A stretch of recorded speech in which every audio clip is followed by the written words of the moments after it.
ഈ അവസരത്തിൽ ഞങ്ങൾക്ക് പറയാനുള്ളത് KA താജുദ്ദീനോടും ബിമൽ വിശ്വനാഥനോടും ഞങ്ങൾക്ക് പറയാനുള്ളത്, ഞങ്ങൾ ഏതറ്റം വരെയും ഞങ്ങൾ പോകും. അതിൽ ഞങ്ങളുടെ കുടുംബക്കാരെയോ ഞങ്ങളുടെ ആരെ സോഷ്യൽ മീഡിയ ഇട്ടാലും ഞങ്ങൾ നിയമത്തിൻ്റെ മുന്നിൽ ഏതറ്റം വരെ പോയാലും ഞങ്ങൾ ഇവരെ രണ്ടുപേരെയും കൊണ്ടുവരും. അതിൽ യാതൊരു മാറ്റവുമില്ല. അതുപോലെ തന്നെ ബിമൽ വിശ്വനാഥൻ എന്ന് പറയുന്ന തേക്കുംകുടി വിശ്വനാഥൻ മകൻ ബിമൽ വിശ്വനാഥൻ, പിന്നെ ഇതിൻ്റെ ഇടയ്ക്ക് ഒരു കാര്യം കൂടി എടുത്തു പറയാനുണ്ട്. കോട്ടപ്പടിയിലുള്ള 3-ാം വാർഡിലുള്ള ലിസി റിവേഴ്സിൽ അവിടെ ഇൻവെസ്റ്റിഗേഷൻ ആണെന്നും പറഞ്ഞ് ചമഞ്ഞ് അവിടെ ചെന്ന് ലിസി റിവേഴ്സിൽ നിന്ന് അതിൻ്റെ ആൾക്കാരെയും വിളിച്ച് കൂട്ടിക്കൊണ്ട് പോയിട്ട് 25 ലക്ഷത്തോളം രൂപയാണ് ആ ലിസി റിവേഴ്സിൽ നിന്ന് കൈപ്പറ്റിയിരിക്കുന്നത്. അവിടെ റൂം എടുത്തു കൊടുത്തതും അവിടുത്തെ പെണ്ണിനെ കൂട്ടിക്കൊടുത്തതും ഈ ബിമൽ വിശ്വനാഥൻ തന്നെയാണ്. അതിന് യാതൊരു മറ്റുള്ള അതിനെ അന്വേഷണമാണ് ആവശ്യപ്പെടുകയാണ് ഞങ്ങൾ ഈ അവസരത്തിൽ. അതിൽ യാതൊരു മാറ്റവുമില്ല. ബിമൽ വിശ്വനാഥൻ അദ്ദേഹത്തിൻ്റെ ഭാര്യ മേജറാണെന്ന് പറഞ്ഞാലും കൊള്ളാം, ഏത് ഉദ്യോഗസ്ഥനാണെന്ന് പറഞ്ഞാലും കൊള്ളാം, ഞങ്ങൾ നിയമത്തിൻ്റെ മുന്നിൽ കൊണ്ടുവരും. അതുപോലെ തന്നെ താജുദ്ദീൻ KA അയാൾക്ക് ഏതെല്ലാം പോലീസ് ഡിപ്പാർട്ട്മെൻറ്റിൽ പിടിയുണ്ടെന്ന് പറഞ്ഞാലും ഞങ്ങൾ നിയമത്തിന് മുന്നിൽ കൊണ്ടുവരും.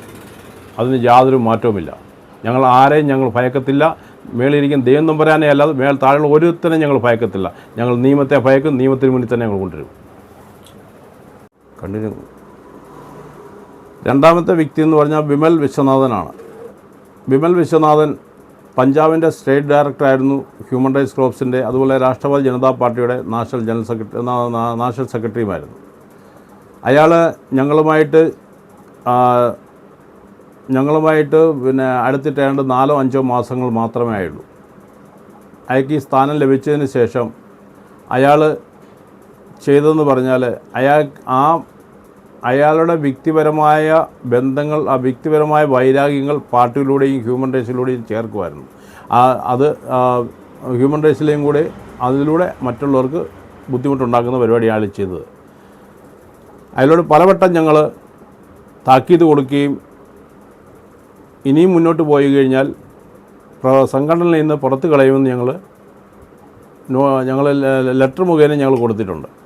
ഇപ്പോൾ ഇയാൾ ചെയ്തത്, ഇയാൾ സ്വന്തമായിട്ട് ലെറ്റർ പാഡ് ഉപയോഗിച്ച് അയാളുടെ സ്വദേശമായ കോട്ടപ്പടിയിൽ ഗ്രാനൈറ്റിൻ്റെ 4-5 ഗ്രാനൈറ്റിൻ്റെ വലിയ പാറമട എന്ന് പറഞ്ഞ സ്ഥലമുണ്ട്.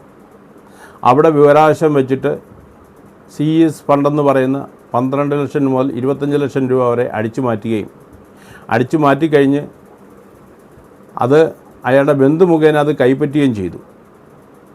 എന്നിട്ട് അവർക്ക് വിവരാവകാശം കൊടുക്കാതിരിക്കുകയും അവരെ ഉപദ്രവിക്കാതിരിക്കുകയും ചെയ്തപ്പോൾ ഞങ്ങൾക്ക് ഡൗട്ട് തോന്നി. ഞങ്ങൾ അയാൾക്കെതിരെ നടപടിയെടുത്തു. അയാളെ ഈ പ്രസ്ഥാനത്തിൽ നിന്ന് പറഞ്ഞു വിടുകയും ചെയ്തു. അപ്പോൾ അതിന് മുമ്പേ ഇയാൾക്കെതിരെ പല കംപ്ലയിൻറ്റും ഞങ്ങൾക്ക് തന്നിട്ടുണ്ട്. ഞങ്ങളതൊന്നും കൂട്ടാക്കിയില്ല. പോലീസ് വെരിഫിക്കേഷൻ സർട്ടിഫിക്കറ്റ് ഉള്ളതുകൊണ്ട് ഞങ്ങൾ അതേപോലെ ശ്രദ്ധിക്കാൻ പോയില്ല. പക്ഷെങ്കിൽ പിന്നീട് മനസ്സിലായ ഏതാണ്ട് 100ഓളം പേരെ വിദേശത്ത് കൊണ്ടുപോകാമെന്നും പറഞ്ഞ് 40,000 രൂപ വെച്ച് ഇയാൾ തട്ടിപ്പ് നടത്തിയിട്ടുണ്ട്. അതുപോലെ തന്നെ ഹ്യൂമൻ റൈറ്റ്സിൻ്റെ പേരിൽ പഞ്ചാബിലെ ജലന്ധറിലുള്ള ഒരു മരുന്ന് കമ്പനിയുമായി ഇയാൾ ടൈപ്പായി 2 കോടി രൂപ ചോദിച്ചു. അതുപോലെ തന്നെ തൃശ്ശൂർ ജില്ലയിൽ ഒരു ഫൈനാൻസ് കമ്പനി ബാങ്കുമായി ബന്ധപ്പെട്ട് 1 കോടി രൂപ അവിടുന്ന് ചോദിച്ചു. അങ്ങനെയൊക്കെ അറിഞ്ഞ സംഭവം ഞങ്ങൾ ഇയാളെ പുറത്ത് കളയുകയും ചെയ്തു. ഇയാളിപ്പോൾ ഞങ്ങൾക്കെതിരെ തിരിഞ്ഞ് സോഷ്യൽ മീഡിയയിൽ കൂടി അനാവശ്യമായ കാര്യങ്ങൾ സോഷ്യൽ മീഡിയയിലിട്ട് പ്രചരിപ്പിക്കുകയാണ്. ഇയാൾ പറയുന്നത് എൻ്റെ ഭാര്യ മേജറാണ്, നിങ്ങളൊന്നും ചെയ്യുകയില്ല. അതുപോലെ തന്നെ താജുദ്ദീനും പറയുന്നുണ്ട്, പത്തനംതിട്ട ജില്ലയിലെ SP അല്ലെങ്കിൽ പോലീസ് ഉദ്യോഗസ്ഥൻ എൻ്റെ ആളാണ്, അവരൊക്കെ ഉള്ളതുകൊണ്ട് ഞങ്ങളെ ഒന്നും ചെയ്യുകയില്ല, ഞങ്ങൾ പോലീസുകാർ ഞങ്ങളുടെ കൂടെ ഉണ്ട്, നിങ്ങൾ എപ്പോൾ വേണമെങ്കിലും നിങ്ങൾ അറസ്റ്റ് ചെയ്യും, നിങ്ങൾ വ്യാജന്മാരാണ്. സ്വന്തമായിട്ട് ഇവർ ചെയ്യുന്നതെല്ലാം വ്യാജത്തരമാണ്, ഇവർ ചെയ്യുന്നതെല്ലാം ഇവരെ ഇരിക്കുന്നതെല്ലാം കള്ളത്തരമാണ്. ഒന്നുപോലും സർക്കാരിൻ്റെ ഒരു പേപ്പറുമില്ല. അതായത് എല്ലാം കള്ളത്തരത്തിൽ കൂടെ ചെയ്യുന്ന ഇവർ ഞങ്ങൾ യഥാർത്ഥമായി ചെയ്യുമ്പോൾ ഞങ്ങൾ വ്യാജന്മാരാണെന്ന് ഇവർ ജനങ്ങളെ പറഞ്ഞു പറ്റിക്കുകയാണ്. ഇവർ ചെയ്യുന്നത് പറഞ്ഞാൽ നമ്മുടെ കുടുംബക്കാരെ ആക്ഷേപിക്കുകയാണ്. ഞങ്ങളൊരു കാര്യം ഇപ്പോൾ തന്നെ പറയുകയാണ്, എത്ര വലിയ കുടുംബക്കാരാണെങ്കിലും എത്ര വലിയ ആൾക്കാരാണെങ്കിലും നിങ്ങൾ എന്തെല്ലാം നിങ്ങൾ ഈ സോഷ്യൽ മീഡിയ ഇട്ടാലും ഞങ്ങൾ ഇതിൽ ഭയക്കത്തില്ല. ഞങ്ങൾ നിയമപരമായിട്ട് തന്നെ മുന്നോട്ട് പോകും. യാതൊരു മാറ്റവുമില്ല. ഇതിന് ശക്തമായ നടപടിയെടുത്ത് ഇത് ഏതറ്റം വരെ സുപ്രീം കോടതി വരെ പോകണമെങ്കിലും അതോടെ ഞങ്ങൾ പോയിരിക്കും. അതിന് യാതൊരു മാറ്റവുമില്ല.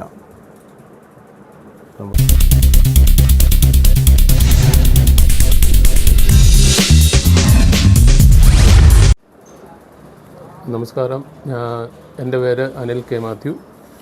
ഞാൻ ഹ്യൂമൻ റൈറ്റ്സ് കോർപ്സിൻ്റെ നാഷണൽ ട്രഷറായിട്ടാണ് സേവനമനുഷ്ഠിക്കുന്നത്. ഇന്നീ പ്രസ് കോൺഫറൻസ് ഇവിടെ വിളിച്ചു വരുത്താൻ കാരണം, കുറേ നാളായിട്ട് ഈ സംഘടനയ്ക്കെതിരെയും ഞങ്ങൾക്കെതിരെയും സോഷ്യൽ മീഡിയയിൽ നടന്നുകൊണ്ടിരിക്കുന്ന ചില അപവാദങ്ങൾക്ക് എതിരായിട്ടാണ് ഞങ്ങളിവിടെ വന്ന് ഇത് പ്രസ് കോൺഫറൻസിന് ഞങ്ങൾ സംസാരിക്കാൻ തുടങ്ങുന്നത്. ഞങ്ങളുടെ ചെയർമാൻ ഷാഹിദ് സാർ ഇപ്പോൾ കുറച്ച് കാര്യങ്ങൾ സംസാരിച്ചു. എനിക്ക് കൂടുതലായിട്ട് സംസാരിക്കാനുള്ളത് ഇത് വിമൽ വിശ്വനാഥ് എന്ന് പറയുന്ന ഈ വ്യക്തിയെ പറ്റിയാണ്. കുറച്ച് നാൾ മുമ്പേ ഇവിടെ ഞങ്ങളുടെ വേറൊരു സുഹൃത്ത് വഴിയാണ് ഞങ്ങളുടെ സ്ഥാപനത്തിൽ വന്ന് സംസാരിക്കുകയുണ്ടായി. അന്ന് കൂടുതലായിട്ടൊന്നും ശ്രദ്ധിക്കാൻ ഞാൻ പോയില്ല. തുടർന്ന് ഈ അടുത്ത കാലത്ത് അദ്ദേഹം പഞ്ചാബ് സ്റ്റേറ്റിലെ ജലന്ധർ എന്ന സ്ഥലത്ത് നിന്ന് ഇവിടെ വന്ന് 2 ദിവസം ഇവിടെ ഡൽഹിയിൽ വന്നു. ഇവിടുന്ന് വെയിറ്റ് ചെയ്തു ഈ സംഘടനയിൽ ചേരാനായിട്ട് ആഗ്രഹിക്കുന്നു എന്ന് പറഞ്ഞു. പഞ്ചാബിലായതുകൊണ്ട് അദ്ദേഹത്തിൻ്റെ പെരുമാറ്റം അനുസരിച്ചു PCC ഞങ്ങൾക്ക് തന്നതിനനുസരിച്ച് പഞ്ചാബ് സ്റ്റേറ്റിൻ്റെ സ്റ്റേറ്റ് ഡയറക്ടറായിട്ട് അയാളെ തിരഞ്ഞെടുക്കുകയും അതിനുള്ള ഐഡൻറ്റി കാർഡൊക്കെ കൊടുക്കുകയൊക്കെ ചെയ്തിട്ടുണ്ട്. അതുകൂടാതെ രാഷ്ട്രവാദി ജനതാ പാർട്ടിയുടെ ജനറൽ സെക്രട്ടറിയുമായിട്ട് അദ്ദേഹത്തിന് സ്ഥാനം കൊടുത്തു. അതിനുള്ള ലെറ്ററേഡും മറ്റും ഇവിടുന്ന് കൊണ്ടുപോയി. അത് കഴിഞ്ഞ് കുറേ നാൾ ഞങ്ങളുമായിട്ട് സഹകരിച്ച് മുന്നോട്ട് പോകുന്നുണ്ടായിരുന്നു. പെട്ടെന്നാണ് പലയിടത്തുനിന്നും പരാതികളൊക്കെ വരാൻ തുടങ്ങിയത്. അതനുസരിച്ച് അയാളെ ഇതിൽ നിന്ന് പുറത്താക്കുകയും അയാൾ ആദ്യം പിടിക്കപ്പെട്ടു എന്ന് അറിഞ്ഞ ശേഷം വാട്സപ്പിൽ മെസ്സേജിലൂടെ ഞാൻ രാജിവെക്കുന്നു എന്നൊരു കത്ത് വാട്സപ്പിലൂടെ തന്നിരുന്നു. അത് കഴിഞ്ഞിട്ട് ഞങ്ങളിതിൽ നിന്ന് പുറത്താക്കി. പിന്നീട് അയാൾ ചെയ്തുകൊണ്ടിരിക്കുന്നത് ഈ ഹ്യൂമൻ റൈറ്റ്സിൽ എത്രയും ആൾക്കാരുണ്ടോ അവരുടെ എല്ലാം ഫാമിലിയെ, കുടുംബക്കാരെ എല്ലാം അയാളുടെ ഒരു ഫേക്ക് ഐഡിയ ഉണ്ട് വാട്സപ്പിൽ. അതിലൂടെ അയാൾ എല്ലാവരെയും കരിവാരിത്തേക്കുന്നതാണ് ചെയ്യുന്നത്. ആ ഒരു വാട്സപ്പിൻ്റെ ഫേസ്ബുക്കിൻ്റെ പേരാണ് പാപ്പിയുടെ ചക്കര. അതുപോലെ തന്നെ അതിൽ വളരെ അസഭ്യമായിട്ടുള്ള ഭാഷകൾ ഉപയോഗിച്ച് ഞങ്ങളുടെയൊക്കെ ഫോട്ടോകൾ, പ്രത്യേകിച്ച് എൻ്റെ ഫാമിലിയുടെ ഫോട്ടോകളുണ്ട്. അതുപോലെ കേരളത്തിൽ നിന്നുള്ള പലരുടെയും, ഞങ്ങളുടെ ഒരു പത്തനംതിട്ട ഡിസ്ട്രിക്റ്റിൻ്റെ ഉള്ള ലിതിൻ മാത്യു സാറിൻ്റെ, അദ്ദേഹത്തിൻ്റെ ഫാമിലിയുടെ എല്ലാം ഫോട്ടോകളെല്ലാം എടുത്ത് ഈ ഫേസ്ബുക്കിലൂടെ അവരുടെ ഈ പാപ്പിയുടെ ചക്കര അതുപോലുള്ള മറ്റ് 2-3 ഇതിലുണ്ട്, അതിലൂടെയെല്ലാം ഇയാൾ പ്രചരിപ്പിക്കുകയാണ് ചെയ്യുന്നത്. ഇതുപോലുള്ള കുറേ ഫോട്ടോകൾ പല ഫാമിലിയുടെ അവരുടെ എല്ലാം ഇങ്ങനെ പ്രചരിപ്പിച്ച് ഞങ്ങളെ, അതായത് പച്ച മലയാളത്തിൽ പറഞ്ഞാൽ നാണം കെടുത്തുകയാണ് ചെയ്യുന്നത്. അതിലൊന്നും കേരളത്തിലുള്ള ഒരുപാട് ആൾക്കാരെ ഇതുകൊണ്ടൊക്കെ ഞങ്ങളുടെ ഹ്യൂമൻ റൈറ്റ്സിൻ്റെ ഗ്രൂപ്പുകളിൽ വന്നിട്ട് ഇങ്ങനെ പറഞ്ഞു, ഈ ഒരു വ്യക്തി വിമൽ വിശ്വനാഥൻ ഇതുകൊണ്ടൊക്കെ ഞങ്ങളുടെ എല്ലാം പേഴ്സണലായിട്ടുള്ള നമ്പറിൽ ഇതുകൊണക്കുള്ള അസഭ്യമായിട്ടുള്ള വാക്കുകൾ, ഇതുകൊണക്കുള്ള ന്യൂസുകളൊക്കെ ഇങ്ങനെ ഞങ്ങൾക്ക് വിടുന്നുണ്ട്. എന്താണ് ചെയ്യേണ്ടതെന്നുള്ളത്. പലർക്കും കേസുമായിട്ട് മുന്നോട്ട് പോകാൻ താല്പര്യമില്ലാത്തതുകൊണ്ട് ആരും മുന്നോട്ട് വരുന്നില്ല എന്നുള്ളൊരു വാസ്തവമാണ്. അതായത് ഇതിനെതിരെ ഞങ്ങൾ ഡിഫൻസ് മിനിസ്ട്രിയിലും എല്ലാം ഞങ്ങൾ ലെറ്റർ കൊടുത്തിട്ടുണ്ട്. ഇയാളിപ്പോൾ ജലന്ധറിലെ ആർമി ക്യാമ്പിലാണ്. അദ്ദേഹത്തിൻ്റെ അയാളുടെ ഭാര്യ മേജറാണെന്നാണ് പറയുന്നത്. അപ്പോൾ അവിടെ ഇരുന്നുകൊണ്ട് അയാൾക്ക് എന്തും ചെയ്യാം എന്നുള്ള ഒരു സ്വാതന്ത്ര്യം അയാൾക്ക് തോന്നുന്നുണ്ടെന്ന് തോന്നുന്നു. അതുകൊണ്ടായിരിക്കുമല്ലോ ഇങ്ങനെയൊക്കെ ചെയ്തുകൊണ്ടിരിക്കുന്നത്. അപ്പോൾ ഞങ്ങൾ ഇത് വളരെ നിയമപരമായിട്ട് തന്നെ മുന്നോട്ട് പോവുകയാണ്. കൂടുതലായിട്ടുള്ള ഇതറിയാം, ഈ ഒരു പ്രസ് കോൺഫറൻസ് ഇത് ഞങ്ങൾ ന്യൂസിൽ ഇട്ട് കഴിയുമ്പോഴും ഇയാൾ അതിനേക്കാൾ കൂടുതലായിട്ട് അസഭ്യമായിട്ട് വിടും എന്നുള്ളത് ഞങ്ങൾക്ക് ഉറപ്പുണ്ട്. ഫാമിലിയെ എല്ലാം ഇതിൻ്റെ അകത്ത് ഉൾപ്പെടും. ഫാമിലി എന്ന് പറയുമ്പം ഭാര്യ, ഞങ്ങളുടെ മക്കളെ എല്ലാവരെയും ഇതിൻ്റെ അകത്ത് ഉൾപ്പെടുത്തിക്കൊണ്ടായിരിക്കും അയാൾ ഇതുകൊണ്ടുള്ള വൃത്തികേടുകൾ ചെയ്യുന്നത്. ഓരോ ദിവസവും പുതിയ പുതിയ ന്യൂസുകളായിരിക്കും അയാളുള്ളത്. അത് കാണുമ്പം തന്നെ അറിയാം അയാൾ ഒരു മനോരോഗിയാണെന്നുള്ളത് തോന്നിപ്പോകുന്നുണ്ട്.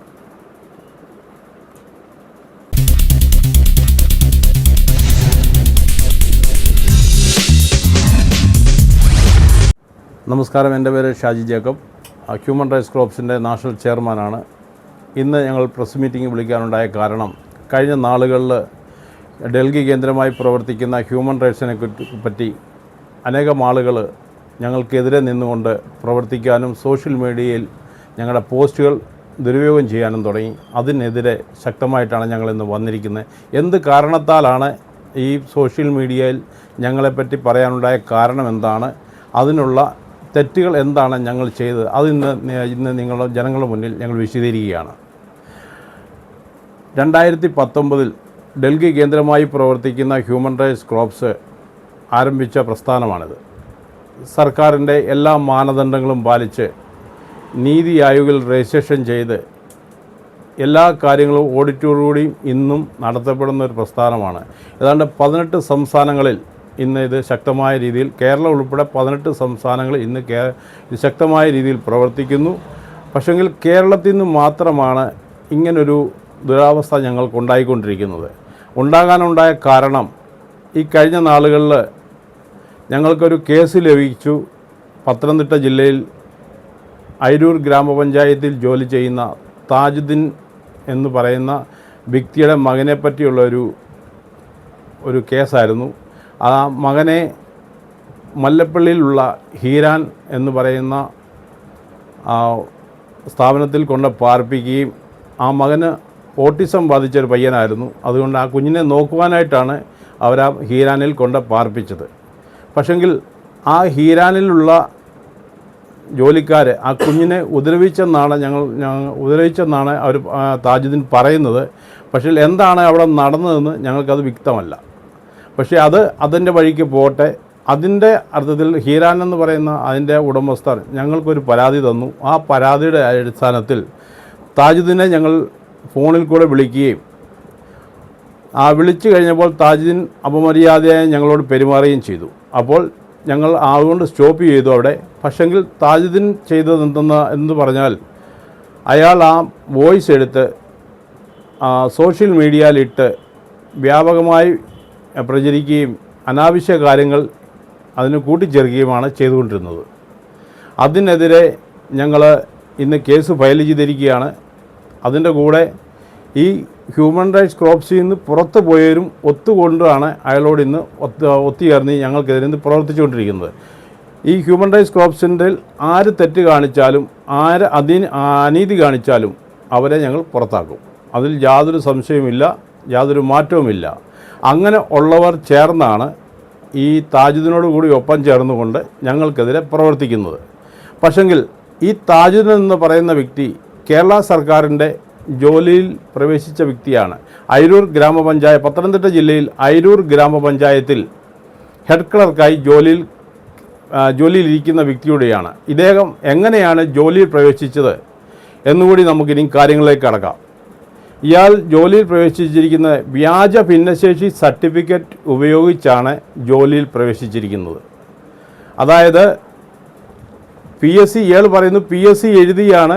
ഇയാൾക്ക് PSC മാർക്ക് ലിസ്റ്റ്, നല്ല മാർക്ക് ലിസ്റ്റ് ഉണ്ടായിരുന്നു, റാങ്ക് ഉണ്ടായിരുന്നു, ഇന്ന റാങ്കോടുകൂടിയാണ് ഇയാൾ ജോലിയിൽ കയറിയിരിക്കുന്നത്, എന്നെ ഒന്നും ചെയ്യാൻ പറ്റത്തില്ല എന്നുള്ള രീതിയിലാണ് സംസാരമൊക്കെ. പക്ഷെങ്കിൽ ഇയാൾ ചെയ്തിരിക്കുന്നത് പറഞ്ഞു കഴിഞ്ഞാൽ ഇയാളുടെ ഭിന്നശേഷി സർട്ടിഫിക്കറ്റ് ഉപയോഗിച്ചാണ് 40% ലോക്കോമോട്ടോ ഡിസബിലിറ്റി ഉള്ള സർട്ടിഫിക്കറ്റ് ഉപയോഗിച്ചാണ് ഇന്ന് ജോലിയിൽ പ്രവേശിച്ചിരിക്കുന്നത്. അത് ഞങ്ങൾക്ക് അത് മനസ്സിലാക്കാൻ സാധിച്ചു. അതനുസരിച്ച് ഞങ്ങൾ സർക്കാരിന് RT വെച്ചു. RTയുടെ മറുപടി ഞങ്ങൾക്ക് ലഭിച്ചു. അതിൻ്റെ എല്ലാ കാര്യങ്ങളും ഞങ്ങൾ എടുത്തുകൊണ്ടിരിക്കുകയാണ്. അപ്പം ഈ താജുദ്ദീൻ എന്ന് പറയുന്ന വ്യക്തി ജോലിയിലിരിക്കെ ഇയാളുടെ മേൽ അനേക പരാതികൾ ഇയാൾക്ക് എതിരായിട്ടുണ്ട്. ഇപ്പോൾ 17 പരാതികളാണ് ഇയാൾക്കുള്ളത്. അതിൽ 10 എണ്ണത്തിൽ വകുപ്പ് തല അന്വേഷണം നടന്നുകൊണ്ടിരിക്കുകയാണ്. ഇയാളുടെ ഇത്രയും നാളത്തെ സർവീസിനിടയിൽ അയാൾക്ക് 4 ശിക്ഷാ നടപടികൾ അയാൾക്ക് വന്നിട്ടുണ്ട്. അതിൽ ഒന്ന് പോലും അയാൾ പറയുന്നുണ്ട് ഡ്യൂട്ടിയായി പരിഗണിച്ച 2 എണ്ണം ഉള്ളൂ, പക്ഷേങ്കിൽ 4 എണ്ണമുണ്ട്. ഈ 4 എണ്ണവും ഒന്നുപോലും ഡ്യൂട്ടിയായി പരിഗണിച്ചിട്ടില്ല. ഇയാൾക്ക് ശിക്ഷാ നടപടി ലഭിച്ച വ്യക്തി കൂടിയാണ്. ആ ശിക്ഷാ നടപടിയുടെ ചില കാര്യങ്ങൾ, എന്ത് ശിക്ഷാ നടപടിയാണെന്ന് ചില കാര്യങ്ങൾ ഞങ്ങളിവിടെ സർക്കാർ തന്ന പേപ്പർ ഞങ്ങളിലുണ്ട്. അതനുസരിച്ച് ഞങ്ങളിവിടെ അതിൽ മെയിനായിട്ടുള്ള ഇയാളുടെ ഒരു തൊഴിലാണ് ഉത്തരവ് നമ്പർ D6 7908 17-ാം തീയതി 13/3/2017 പത്തനംതിട്ട ജില്ലയിലെ കൊറ്റനാട് ഗ്രാമപഞ്ചായത്ത് സീനിയർ ക്ലർക്ക് CK താജുദ്ദീൻ അന്വേഷണവുമായി ബന്ധപ്പെട്ട് ഗ്രാമപഞ്ചായത്തിലെത്തിയ മേലുദ്യോഗസ്ഥൻ അന്വേഷണത്തെ തടസ്സപ്പെടുത്തുകയും മേലുദ്യോഗസ്ഥനെ ജാതിപ്പേര് വിളിച്ച് അവഹേളിക്കുകയും ചെയ്തതായി Pathanamthitta panchayat deputy director report ചെയ്യുകയുണ്ടായി. കൊറ്റനാട് ഗ്രാമപഞ്ചായത്തിലെ ഓഫീസ് ജീവനക്കാർ കൃത്യമായി ഹാജരാകുന്നില്ല, പൊതുജനങ്ങൾക്ക് കൃത്യമായി സേവനം ലഭിക്കുന്നില്ല. ചില ജീവനക്കാർ കെട്ടിട നിർമ്മാണവുമായി ബന്ധപ്പെട്ട് കൈക്കൂലി ആവശ്യപ്പെടുകയും സേവനം നൽകുന്നതിന് മനഃപൂർവ്വം കാലതാമസം വരുത്തുകയും ചെയ്യുന്നു. എന്നീ കാരണങ്ങളാൽ 18/2/2017 പൊതുജനങ്ങളുടെയും രാഷ്ട്രീയ പാർട്ടിയുടെയും നേതൃത്വത്തിൽ ഗ്രാമപഞ്ചായത്ത് ഓഫീസ് പടിക്കൽ ഉപരോധം നടത്തുകയും പഞ്ചായത്ത് ഡെപ്യൂട്ടി ഡയറക്ടർ പരാതി നേരിൽ സ്വീകരിക്കുന്നതാണെന്ന് സബ് ഇൻസ്പെക്ടർ സമരക്കാരെ അറിയിച്ചതിനെ തുടർന്ന് താൽക്കാലികമായി പിരിഞ്ഞു പോവുകയും ആയതിൻ്റെ അടിസ്ഥാനത്തിൽ 21/2/2001 കൊറ്റനാട് ഗ്രാമപഞ്ചായത്തിലെത്തിയ പഞ്ചായത്ത് ഡെപ്യൂട്ടി ഡയറക്ടർ സമരക്കാരുമായി സംസാരിക്കുകയും താഴെ പറയുന്ന പരാതി സ്വീകരിക്കുകയും ചെയ്തു. ഇനി ശ്രീ കെ താജുദ്ദീൻ അയാൾ എന്തെല്ലാം തെറ്റുകുറ്റങ്ങളാണ് ചെയ്തതെന്നുള്ള വിശദമായി ഞാൻ പറയുകയാണ്. സീനിയർ ക്ലർക്കായ താജുദ്ദീൻ പൊതുജനങ്ങളിൽ നിന്ന് കൈക്കൂലി വാങ്ങുന്നു. ഒന്നാമത്തെ ഇയാളുടെ മേലുള്ള ഇയാൾ ചെയ്തിരിക്കുന്ന തെറ്റുകുറ്റങ്ങൾക്ക് ഇയാൾ നടപടി കൊടുത്തതാണ് സർക്കാർ. സീനിയർ ക്ലർക്കായ താജുദ്ദീൻ പൊതുജനങ്ങളിൽ നിന്ന് കൈക്കൂലി മേടിക്കുന്നു. രണ്ടാമത്, പഞ്ചായത്തിൽ ആവശ്യങ്ങളുമായി എത്തുന്ന സ്ത്രീകളായിട്ടുള്ളവരെ പിന്നീട് ഫോണിൽ വിളിച്ച് മോശമായി സംസാരിക്കുന്നു. ഇതാണ് ഈ ഒരു കാരണം. ഇങ്ങനെയുള്ള കാരണങ്ങളാണ് ഇയാളുടെ മേൽ ഉന്നയിച്ചിരിക്കുന്നത്. അതായത് പഞ്ചായത്തിൽ ഏതെങ്കിലും ആവശ്യങ്ങളുമായി കടന്നു വരുന്ന സ്ത്രീകളെ അവരുടെ ഫോൺ നമ്പർ മേടിച്ചിട്ട് രാത്രിയിൽ വിളിക്കുന്ന ശീലമേക്കുണ്ട്. അതുപോലെ തന്നെ പഞ്ചായത്തിൽ ആരെങ്കിലും പരാതിയുമായിട്ട് വന്നു കഴിഞ്ഞാൽ ഇയാൾ ചെയ്യുന്നത് അയാൾ ഫോൺ റെക്കോർഡ് ചെയ്ത് അയാളുടെ പോക്കറ്റിൽ ഇട്ടിട്ട് അവരോട് തെറ്റുകുറ്റങ്ങൾ വെച്ച് അവരുടെ വോയിസും വീഡിയോയും പുറത്ത് വിടുന്ന രീതി ഇയാൾക്കുണ്ട്. അപ്പോൾ ഇതെല്ലാം ഇങ്ങനെയുള്ള കാര്യങ്ങളാണ് ഇയാളുടെ മേൽ ഉന്നയിക്കപ്പെട്ടിരിക്കുന്നത്. അതുപോലെ തന്നെ ഇയാൾ വ്യാജ ഭിന്നശേഷി സർട്ടിഫിക്കറ്റ് ഉപയോഗിച്ച് ജോലിയിൽ കയറിയിരിക്കുന്നതെന്ന് ഞങ്ങൾ സർക്കാരിനെ അറിയിക്കുകയും ചെയ്തു. അപ്പോൾ സർക്കാരിൻ്റെ ഭാഗത്തു നിന്ന് ഇയാളെ വിളിച്ച് അന്വേഷണവുമായി ബന്ധപ്പെടുന്നുണ്ട്, അന്വേഷണം നടക്കുന്നുമുണ്ട്. അപ്പോൾ ഇയാൾക്ക് സർക്കാർ കൊടുത്തിരിക്കുന്നത് 2 സർട്ടിഫിക്കറ്റാണ്. ഒന്ന്, ഇയാൾ പറയുന്നു ഇയാൾ വ്യാജ ഭിന്നശേഷി സർട്ടിഫിക്കറ്റ് ഉപയോഗിച്ച് സർക്കാർ ജോലിയിൽ കയറിയിട്ടില്ല. എങ്കിൽ എന്തിനാണ് ഇയാളുടെ ഡ്രൈവിംഗ് ലൈസൻസ് ഭിന്നശേഷി സർട്ടിഫിക്കറ്റ് അവിടെ ഉപയോഗിക്കാഞ്ഞത്? അത് ഒരു സർക്കാരിൻ്റെ കീഴിൽ 2 സർട്ടിഫിക്കറ്റ് ഉപയോഗിച്ചാണ് ഇയാൾ ഇന്ന് നടക്കുന്നത്. അയാൾക്ക് ഡ്രൈവിംഗ്, അതായത് ലോക്കോമോട്ടർ ഡിസബിലിറ്റി ഉള്ള ഒരുത്തന് അതായത് 4 വീലറായ വണ്ടി ഉപയോഗിക്കാൻ പറ്റത്തില്ല. പറ്റും, അതായത് അതനുസരിച്ചുള്ള മാനുഫാക്ചർ ചെയ്തെങ്കിൽ മാത്രമേ പറ്റത്തുള്ളൂ. അപ്പോൾ അങ്ങനൊന്നും അവിടെ ചെയ്തിട്ടില്ല. അപ്പോൾ അയാൾ ഒരു സർക്കാരിൻ്റെ കീഴിൽ 2 സർട്ടിഫിക്കറ്റ് ഉപയോഗിച്ചിരിക്കുന്നു. അപ്പോൾ തീർച്ചയായിട്ടും ഞങ്ങൾ ഇതിനുമായി മുന്നോട്ട് പോയി ഞങ്ങൾ ദേശീയ മനുഷ്യാവകാശ കമ്മീഷന് ഞങ്ങൾ പരാതി കൊടുത്തു. ആ പരാതിയുടെ അടിസ്ഥാനത്തിൽ ദേശീയ മനുഷ്യാവകാശ കമ്മീഷൻ പത്തനംതിട്ട മജിസ്ട്രേറ്റിനും പത്തനംതിട്ട സൂപ്രണ്ട് ഓഫ് പോലീസിനും ഇയാളെ അന്വേഷിക്കണമെന്ന് പറഞ്ഞ് അന്വേഷണവുമായി ബന്ധപ്പെട്ട് ലെറ്റർ വിടുകയും അന്വേഷണം ആരംഭിക്കുകയും ചെയ്തു. അപ്പോൾ അയാൾ ചെയ്തത്, ഈ അന്വേഷണവുമായി ബന്ധപ്പെട്ട് നിൽക്കുമ്പോൾ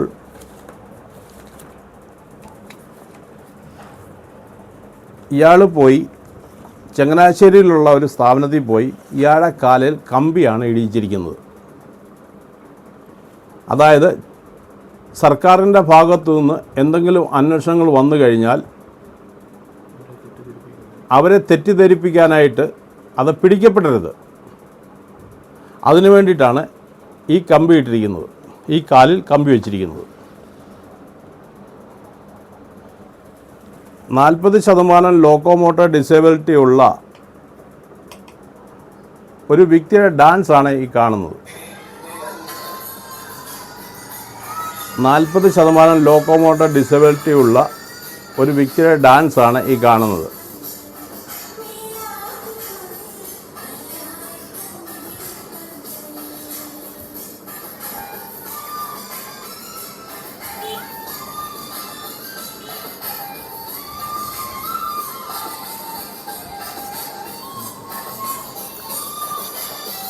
അതുപോലെ തന്നെ 40% ഡിസബിലിറ്റി ഉള്ള ഒരു വ്യക്തി അതിനനുസരിച്ചുള്ള വണ്ടി മോഡിഫൈ ചെയ്യാതുള്ള ബൈക്കാണ് ഓടിക്കുന്നത്, ബുള്ളറ്റാണ് ഓടിക്കുന്നത്.